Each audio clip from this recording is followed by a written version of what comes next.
Russia released American schoolteacher Marc Fogel on Tuesday after 3.5 years in prison.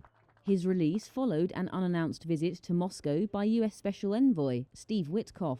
Fogel was welcomed back to his homeland by US President Donald Trump at the White House. Everybody knows Mark. I want you to know that I am not a hero in this at all. And President Trump is a hero. These men that came from the diplomatic service are heroes.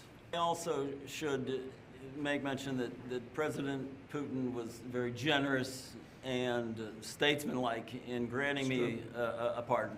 Fogel was sentenced to 14 years in prison for drug smuggling after he was detained at a Moscow airport with 17 grams of marijuana in his luggage.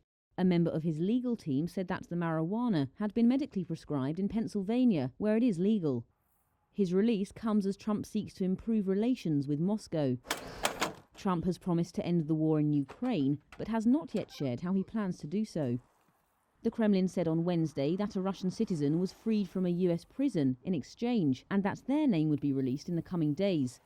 Trump called Fogel's release a show of good faith from the Russians. They were very nice. We were treated very nicely by Russia, actually. I hope that's the beginning of a relationship where we can end that war and millions of people can stop being killed. They've lost millions of people. They lost, in terms of soldiers, probably 1.5 million soldiers in a short period of time. We got to stop that war.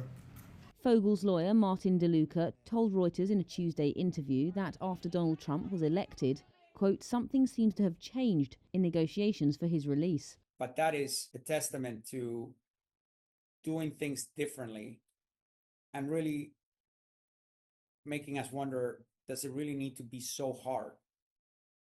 Because that's what we've been told for the last 3.5 years. How much of that is the Russians and how much of that is a problem of our own making?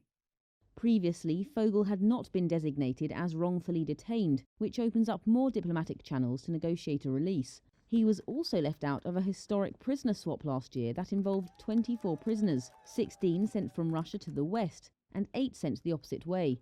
In August, a Fogel family lawyer spoke to Reuters, criticizing the Biden administration for doing too little to help them.